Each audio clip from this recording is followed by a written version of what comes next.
जय हिंद बच्चों, कैसे हो? उम्मीद करते हैं आप लोग अच्छे होंगे। प्यारे बच्चों, आज का क्लास लेकर फिर आप सबके बीच उपस्थित हो गए हैं। आज के क्लास में हम लोग पढ़ने वाले हैं सहायक जनन ग्रंथियां। आज के क्लास में हम लोग क्या अध्ययन करने वाले हैं? तो आज के क्लास में हम लोग अध्ययन करेंगे सहायक जनन ग्रंथियों से संबंधित। क्या अध्ययन करने वाले हैं? सहायक जनन ग्रंथियां। तो मुस्कुराते हुए मेरे देश के अच्छे बच्चे हेडिंग कीजिए सहायक जनन ग्रंथियां। मादा की अगर बात किया जाए तो मादा में मुख्यतः 3 सहायक जनन ग्रंथियां पाई जाती हैं। मादा में मुख्यतः 3 सहायक जनन ग्रंथियां पाई जाती हैं। पहला सहायक जनन ग्रंथि क्या हो जाएगा? स्तन ग्रंथि।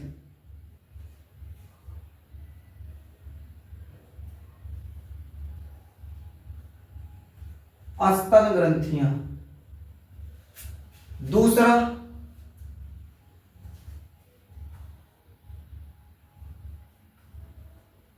बारथोलिन ग्रंथियां। बारथोलिन ग्रंथियां। और तीसरा हो जाएगा पेरिनियल। पेरिनियल पेरिनियल ग्रंथियां। पेरिनियल ग्रंथियां। तो मादा सहायक जनन ग्रंथि की बात किया जाए तो मादाओं में मेरे देश के अच्छे बच्चे 3 मुख्य सहायक जनन ग्रंथियां पाई जाती हैं। पहला हो जाएगा स्तन ग्रंथियां, दूसरा हो जाएगा बार्थोलिन ग्रंथियां, तीसरा हो जाएगा पेरिनियल ग्रंथियां। सबसे पहले हम लोग अध्ययन करते हैं स्तन ग्रंथियां। अगर बात किया जाए स्तन ग्रंथि की, ये जो स्तन ग्रंथियां होती हैं ये क्या है, कहां पाई जाती है? नर में पाई जाती है या फिर मादा में पाई जाती है? पूरी जानकारी बाबू आज की क्लास में देने वाले हैं।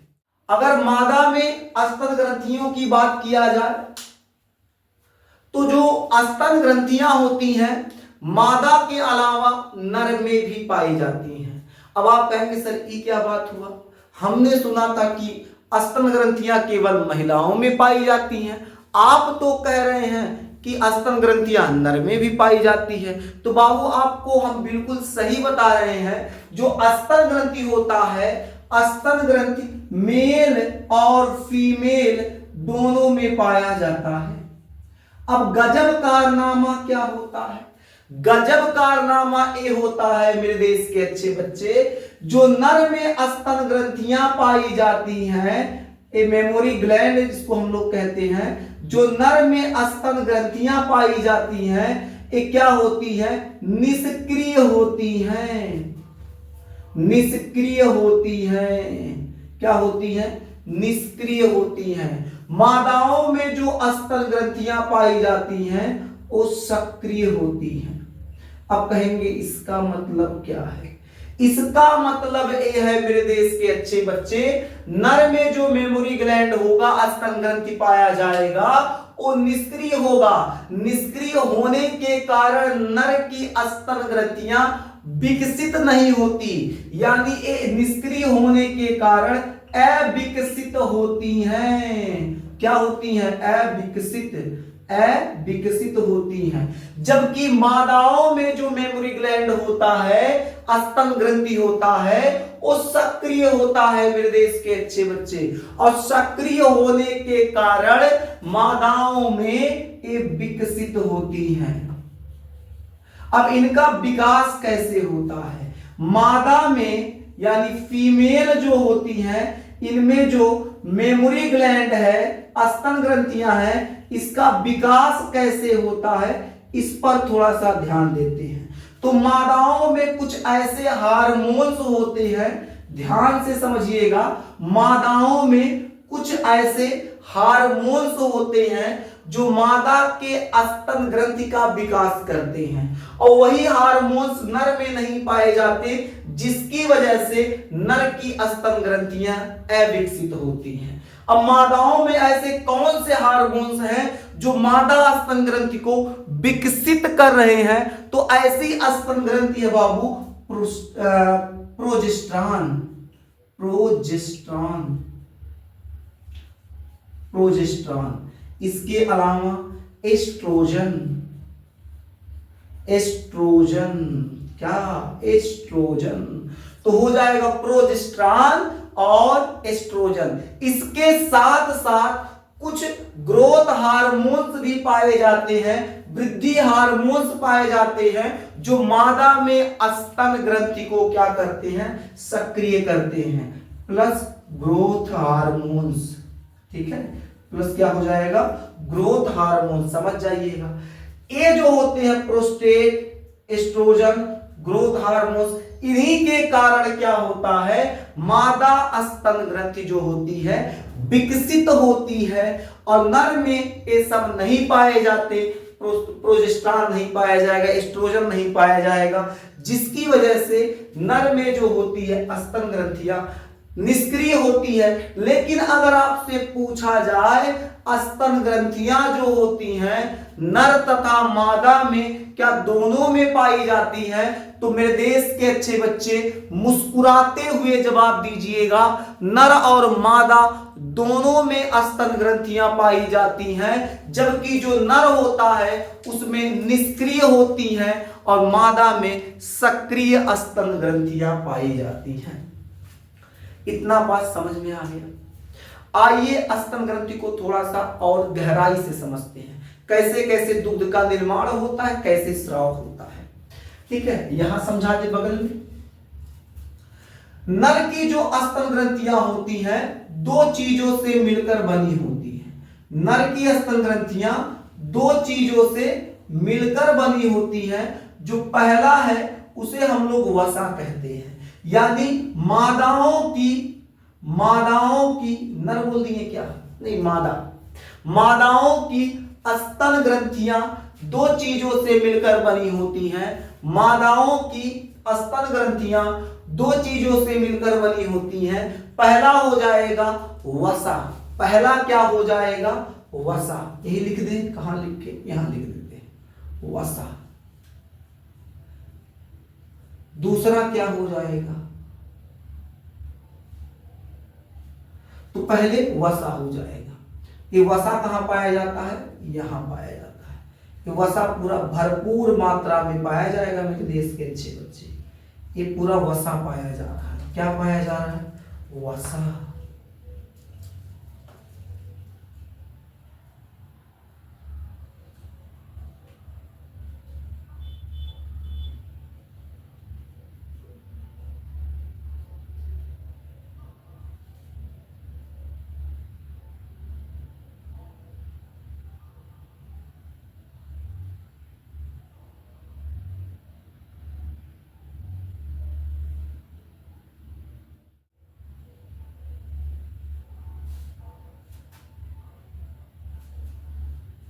दूसरा ग्रंथिल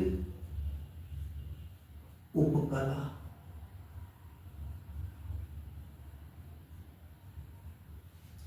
ये वसा हो जाएगा, और जो एक अंदर का भाग होगा ग्रंथिल उपकला। ग्रंथिल उपकला, ठीक है। तो जो नर मादा की स्तन ग्रंथि होती है दो चीजों से मिलकर बनी होती है। पहला हो जाएगा वसा, दूसरा हो जाएगा ग्रंथिल उपकला। वसा, ग्रंथिल उपकला। अब ये जो ग्रंथिल उपकला होता है इसके अंदर बाबू, इसके अंदर पालियां पाई जाएंगी। क्या पाई जाएंगी? पालियां पाई जाएंगी। पालियां, ये पालियां।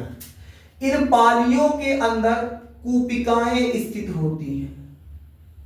इन पालियों के अंदर कूपिकाएं स्थित होती हैं। इन पालियों के अंदर कूपिकाएं स्थित होती हैं। अब ये जो पालियां हैं जिन्हें हम लोग, इन्हें देखिए यहां लिख देते हैं एक पाली। क्या हो जाएगा, पाली।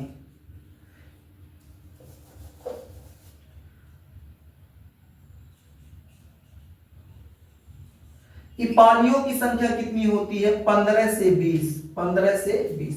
एग्जैक्ट नहीं होता है, किसी मादा में 15 पाया जाएगा, किसी में 20 पाया जाएगा, किसी में 18 पाया जाएगा, किसी में 16 पाया जाएगा, किसी में 17 पाया जाएगा। लगभग ऐसा माना गया है कि जो पाली होती है, पालियां होती हैं, इनकी संख्या 15 से 20 के आसपास होती है। और इन पालियों के अंदर कूपिकाएं स्थित होती हैं, कूपिकाएं। और इन्हीं कूपिकाओं में दुग्ध का निर्माण होता है। अब कैसे होता है उसको समझिए। एक कूपिका है, इस कूपिका को हम यहां बनाते हैं। देखिए एक कूपिका है, एक क्या है, कूपिका। इस कूपिका के अंदर छोटे छोटे एक से अधिक सेल पाए जाएंगे। इन सेलों में क्या होगा, दुग्ध का निर्माण होगा। इन्हीं सेलों में क्या होगा, दुग्ध का निर्माण होगा।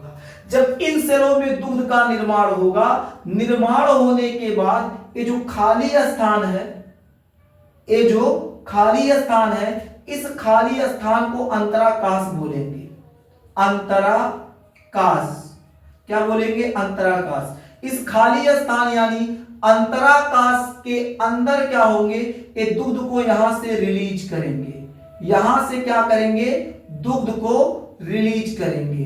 जब दुग्ध को यहां से रिलीज करेंगे, यहां दुग्ध इकट्ठा हो जाएगा। फैन चालू कर देते, बहुत गर्मी है बालक, ठीक है। हाँ ठीक है, बाहर डीजे भी चल रहा है, शादी उदी का माहौल जान ही रहे हैं कि चल रहा है, और बाहर डीजे चल रहा है, आवाज यहां तक आ रहा है, इसलिए फैन चालू कर देते हैं। क्या कर रहे हैं, फिर बंद कर देंगे। आवाज में दिक्कत होगा तो वीडियो में बताइएगा, ठीक है। आगे देखते हैं। अब इसमें दुग्ध इकट्ठा होगा, यानी ये जो कूपिकाएं होती हैं, कूपिकाओं के अंतराकाश में दुग्ध जो होता है इकट्ठा होगा। और सभी कूपिकाओं से ऐसे पतली पतली नलिकाएं निकली होती हैं। सभी कूपिकाओं से कुछ इस प्रकार पतली पतली नलिकाएं निकली होती हैं। कुछ पतली पतली क्या होती है, नलिकाएं निकली होती हैं। ये देखो, कुछ पतली पतली क्या होंगी, नलिकाएं निकली होंगी। इन नलिकाओं को हम लोग स्तन नलिका कहेंगे। क्या कहेंगे, स्तन नलिका कहेंगे। स्तन नलिका क्या करेगा, इन्हीं स्तन नलिका के रास्ते से यहाँ जो अंतराकाश में दुग्ध बना है, वो दुग्ध इसी रास्ते से आगे रिलीज होगा, निकलेगा, और निकल के ऐसे होते होते आएगा। अब बताओ, यहाँ कूपिकाएं पाई जा रही हैं, यहाँ भी कूपिकाएं पाई जा रही हैं, यहाँ भी कूपिकाएं पाई जा रही हैं। तो बताओ यहाँ भी क्या होगा, स्तन नलिका होगा। इन सब में भी स्तन नलिका होगा। स्तन नलिका के बाद, मेरे देश के अच्छे बच्चे, स्तन नलिका के बाद ये जो नलिका दिखाई दे रही है, इसे स्तन वाहिनी कहेंगे। क्या कहेंगे, स्तन वाहिनी कहेंगे। अब यहाँ से भी स्तन वाहिनी निकलेगी, यहाँ से भी स्तन वाहिनी निकलेगी। ये सभी स्तन वाहिनियां आपस में संयुक्त होकर यानी जुड़कर एक संरचना का निर्माण करती हैं, जिसे हम लोग तुम्बिका कहते हैं। जिसे हम लोग क्या कहेंगे, तुम्बिका कहेंगे। यानी सभी कूपिकाएं जब दुग्ध का निर्माण कर लेंगी, दुग्ध का निर्माण करने के बाद ये स्तन नलिका की सहायता से फिर स्तन वाहिनी में भेजेंगी। स्तन वाहिनी में जब दुग्ध आएगा, वो सभी दुग्ध फिर कहाँ इकट्ठा होगा, तुम्बिका में इकट्ठा होगा, तुम्बिका में। और ये जो तुम्बिका होती है, तुम्बिका कहाँ खुलेगी, तो दुग्ध वाहिनी में खुलेगी। कहाँ खुलेगी, दुग्ध वाहिनी, दुग्ध वाहिनी में खुलेगी, दुग्ध वाहिनी। अब दुग्ध वाहिनी के ऊपर एक ऐसे भाग पाया जाता है, इस भाग को चूचुक कहते हैं। चूचुक, चूचुक क्या कहेंगे, चूचुक कहेंगे। और इसके ऊपर एक आवरण होता है, इस प्रकार से आवरण पाया जाएगा। इस आवरण में पूरा वसा भरा होगा, जिससे क्या होता है कि इसमें ऐसे खुलती है, जिससे क्या होता है, स्तन उभरा हुआ पता चलता है। स्तन में क्या होता है, उभार होता है। क्यों होता है, क्योंकि इसमें क्या होता है, पूरा वसा भरा होता है। उम्मीद करते हैं इतना बात आपको समझ में आ गया होगा। कैसे क्या प्रोसेस हो रहा है समझिएगा। पहले दूध का निर्माण कहाँ होगा, कूपिका में होगा। कूपिका से जब दूध का निर्माण हो जाएगा, अंतराकाश में इकट्ठा होगा। सभी कूपिकाओं के अंतराकाश में दूध इकट्ठा हो जाएगा। उसके बाद दूध रिलीज होगा, वहां से निकलेगा तो स्तन नलिका में आएगा। सभी में स्तन नलिका से होते होते ये आएगा स्तन वाहिनी तक। स्तन वाहिनी में जब आ जाएगा, ये सभी जो दूध होंगे इकट्ठा होगा तुम्बिका में, और तुम्बिका खुलता है कहाँ, दुग्ध वाहिनी में। दुग्ध वाहिनी का जो ऊपर का ऐसे फूला हुआ भाग होता है उसे चूचुक कहा जाता है। स्तन उभरा हुआ क्यों पता चलता है, क्योंकि स्तन में वसा भरा होता है, चर्बी भरा होता है, जिसके कारण स्तन उभरा होता है। जिन महिलाओं में वसा की मात्रा अधिक होगी उनमें स्तन उभार ज्यादा होगा। जिन महिलाओं में वसा की मात्रा कम होगा उनमें स्तन उभार क्या होगा, कम होगा। ठीक है। अगर आपसे पूछा जाए कि मेरे देश के अच्छे बच्चे आप ये बताओ दुग्ध का निर्माण कहाँ होता है, तो आप कहेंगे कि सुरेंद्र सर बताए थे कि दुग्ध का निर्माण कूपिका में होता है। फिर आपसे पूछा जाए कि जो दुग्ध होता है कूपिका के बाद कहाँ आता है, तो मेरे देश के बच्चे बोर्ड पे देखिएगा, कूपिका के बाद ए वाली नलिकाएं हैं। इन नलिकाओं को हम लोग स्तन नलिका कहते हैं। तो कूपिका के बाद आएगा स्तन नलिका में। कहाँ आएगा, स्तन नलिका में आएगा। स्तन नलिका के बाद कहाँ जाता है, स्तन वाहिनी में। स्तन वाहिनी में, स्तन वाहिनी में। स्तन वाहिनी से फिर कहाँ जाएगा, तुम्बिका में। कहाँ जाएगा, तुम्बिका में। फिर तुम्बिका से कहाँ जाएगा, तुम्बिका से कहाँ जाएगा, तुम्बिका से दुग्ध वाहिनी, दुग्ध वाहिनी, दुग्ध वाहिनी। यानी कहने का मतलब होता है जो दुग्ध निर्माण होता है कूपिका में होगा, निकलेगा कहां से, दुग्ध वाहिनी से। यानी दुग्ध निर्माण का जो गमन है, जो प्रोसेस है जाने वाला, यहाँ आपके सामने है। उम्मीद करते हैं आपको स्तन ग्रंथि अच्छे से समझ में आ गया होगा। अगर अच्छे से समझ में आ गया तो इसे नोट कर लीजिए। फिर आपको बताया जा रहा है बार्थोलिन ग्रंथियां और पेरिनियल ग्रंथियां, नोट कीजिए।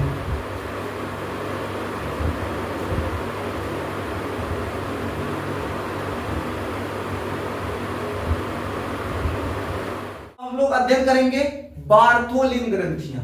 क्या, बार्थोलिन ग्रंथियां, बार्थोलिन ग्रंथियां। इसके साथ साथ एक और ग्रंथि बचा हुआ है, पेरिनियल, पेरिनियल, पेरिनियल ग्रंथियां, पेरिनियल ग्रंथियां। ठीक है, पेरिनियल ग्रंथियां। ये देखिए, ये जो बार्थोलिन ग्रंथियां होती हैं, ये मादा की जो योनि होती है, मादा योनि छिद्र, मादा योनि छिद्र के ठीक ऊपर स्थित होती है। बार्थोलिन ग्रंथियां जो होती हैं मादा योनि छिद्र के ठीक ऊपर स्थित होती है। ये बाबू एक जोड़ी होती है, एक जोड़ी। कैसे होती है, एक जोड़ी होती है, एक जोड़ी, एक जोड़ी होती है। इसके अलावा ये जो बार्थोलिन ग्रंथियां होती हैं नर के काउपर ग्रंथि के समान होती हैं, नर के काउपर ग्रंथि के समान, नर के काउपर ग्रंथि के समान होती है। इतना बात समझ में आ गया। बार्टोलिन ग्रंथियां मादा योनि छिद्र के ठीक ऊपर स्थित होंगी, एक जोड़ी होंगी, नर के काउपर ग्रंथि के समान होती हैं। अभी जो बार्टोलिन ग्रंथि है इसका कार्य क्या है भाई साहब, कार्य क्या करती हैं? तो इनका कार्य, सबसे बड़ा कार्य, सबसे बड़ा योगदान क्या होता है? मैथुन के समय, मैथुन मैथुन मैथुन मैथुन के समय सहायता प्रदान करना, सहायता प्रदान करना। समझ में आ रहा है? तो इनका कार्य क्या हो जाएगा? मैथुन के समय सहायता प्रदान करना। बार्टोलिन ग्रंथियां मादा योनि के ठीक ऊपर स्थित होंगी, एक जोड़ी होंगी, नर के काउपर ग्रंथि के समान होती है। कार्य में देखा जाए तो इनका कार्य हो जाएगा मैथुन के समय सहायता प्रदान करना। बात किया जाए पेरिनियल ग्रंथि की, ये जो पेरिनियल ग्रंथि होती है बाबू, ये जो पेरिनियल ग्रंथि होती है, ये मादा में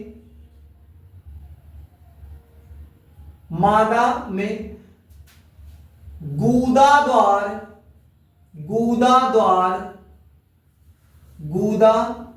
द्वार तथा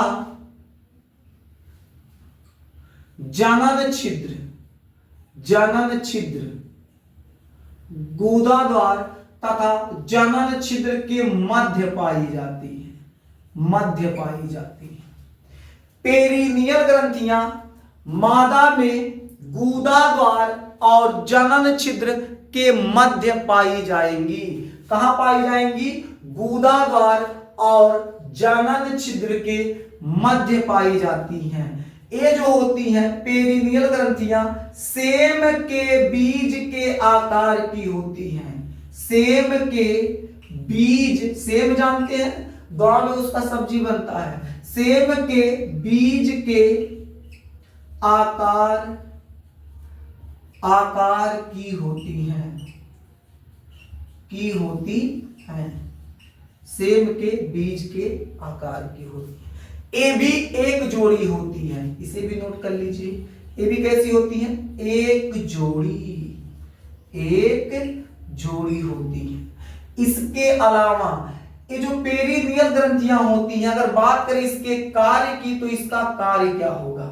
इसका कार्य हो जाएगा, पेरिनियल ग्रंथियां एक रसायन का निर्माण करती है या फिर एक रसायन मुक्त करेगी, एक रसायन मुक्त करेगी जिसमें क्या होगा? गंध होता है, जिसमें क्या होता है? विशिष्ट गंध होगा, विशिष्ट गंध। ठीक है, जिसमें क्या पाया जाएगा? विशिष्ट गंध, जो मादा योनि को चिपचिपा करने और उसमें एक विशिष्ट गंध के रूप में काम करता है। इसका मुख्य कार्य ये होता है। जनन क्रिया के समय क्या करेगा? विशिष्ट गंध का निर्माण करेगा। उम्मीद करते हैं इतना बात समझ में आ गया होगा। आज के लिए बस यहीं तक, फिर मिलेंगे आपसे अगले क्लास में। तब तक के लिए जय हिंद।